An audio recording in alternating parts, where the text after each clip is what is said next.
Okay, so let's talk about management. It's a word we hear all the time, right? But what does it actually mean? In this explainer, we're going to break it all down, right from the very beginning, and look at the engine that really powers every single successful organization. I mean, seriously, have you ever wondered what managers actually do? You know, beyond the endless meetings and the mountain of emails, there's a real, solid structure to their work. We're going to peel back all those layers and show you the fundamental engine that makes a great business tick. All right, let's start at the very beginning. Every single business, I don't care if it's a tiny corner cafe or a massive global tech company, is built from the same four fundamental resources. Economists call them the factors of production. Just think of them as the basic ingredients for any business recipe. First up, we have land. Now, when we say land, it's easy to just think of, a plot of ground. But in economics, it's so much more than that. It refers to literally every raw material that comes from the earth or the sea. Oil, water, wood, minerals, you get the idea. It's all the natural stuff businesses need to get started. Next, we've got labor. This one's pretty straightforward, right? It's the human element. It's the brain power and the physical effort that people put into actually creating stuff. We're talking about the engineer designing a new gadget, the barista making your morning coffee, the coder writing the software. It's all labor. Third on our list is capital. And this is a big one. Yeah, it includes money for sure, but that's just the tip of the iceberg. Capital really refers to all the man-made stuff used to produce things. The heavy machinery in a factory, the computers in an office, the delivery trucks on the road. Even the building itself is capital.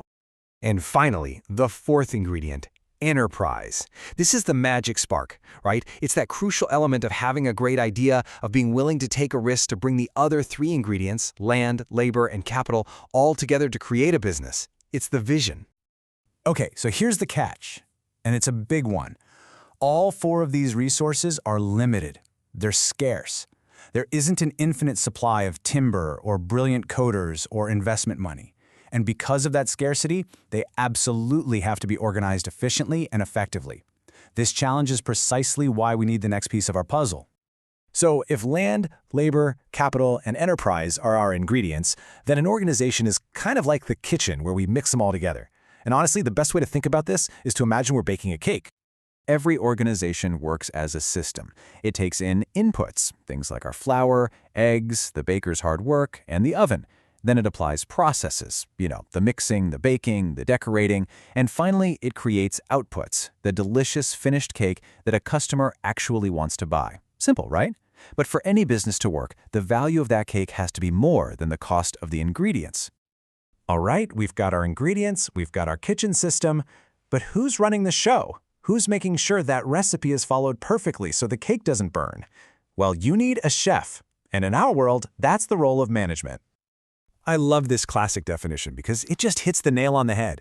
Management isn't about doing all the work yourself. Not at all. It's about empowering a team of people, coordinating all their efforts so that everyone can achieve a common goal together, like baking that perfect cake. So what's actually in a manager's toolkit? What do they do every day to get things done through other people? Well, their work can pretty much be broken down into 5 core functions. Here they are: planning, organizing, staffing, directing, and controlling. They form this continuous cycle, one leading to the next. And to make this super clear, let's stick with our example and imagine we're opening a brand new coffee shop. Everything, and I mean everything, starts with planning. This is where you look ahead. For our coffee shop, this means setting a goal, like we want to sell 100 cups of coffee a day and be profitable in 1 year. The plan would lay out everything from our menu to how we're going to market the place. Okay, you've got the plan. Now you need a structure to make it happen. That's organizing. For our little coffee shop, this means figuring out who does what. We'll decide, okay, we need 2 baristas making the coffee and 1 person handling the cash register. We're creating the team structure and defining everyone's role. After you organize, you gotta staff up. This is all about the people. Now we have to fill those roles we just created. We'll write some job ads, do some interviews to find people who are skilled and friendly, hire them, and then train them to make the absolute perfect latte. And then it's showtime. This is directing. It's the hands-on, day-to-day part of the job. It's opening day at the coffee shop. The manager is right there on the floor, guiding the new baristas during that crazy morning rush, keeping the team motivated and making sure every customer leaves happy. It is leadership in action. And finally, we have controlling. This is the part that closes the loop. At the end of the week, we look at the numbers. Did we hit our goal of 100 coffees a day? Maybe not. Why? Well, maybe our sign is too small. So we take corrective action. We decide to buy a bigger, brighter sign. And just like that, we're right back to planning for next week. See how it's a cycle? So we know what managers do, those 5 functions. But what about how they should do it to be really effective? For that, we can look at some timeless principles. Here are 2 that are still incredibly relevant for any manager today. First up, division of work. The idea here is so simple but so powerful. Specialization makes you efficient. In our coffee shop, if we have one person who just masters the espresso machine and another person who just handles payments, the whole line moves way faster with fewer mistakes. It's the same principle that makes an assembly line so productive. Second, unity of command. Oh man, have you ever had 2 different bosses telling you to do 2 different things at the same time? It's the worst, right? It just creates confusion. In our shop, if the manager tells the barista one thing and the owner tells them something else, it's total chaos. This principle is simple. Every employee should have one and only one direct boss. And there you have it. Look how far we've come.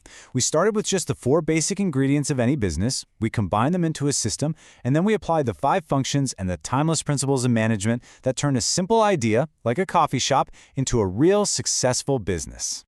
So that leaves us with one final big question to think about. You always hear management described as both a science and an art. The science part is the principles and frameworks we just talked about, but the art, well, that's in the real-world application, the creativity you need to motivate a team, or the gut instinct to handle a crisis. So which do you think is more important, having the perfect blueprint or being a master builder? It's definitely something to chew on.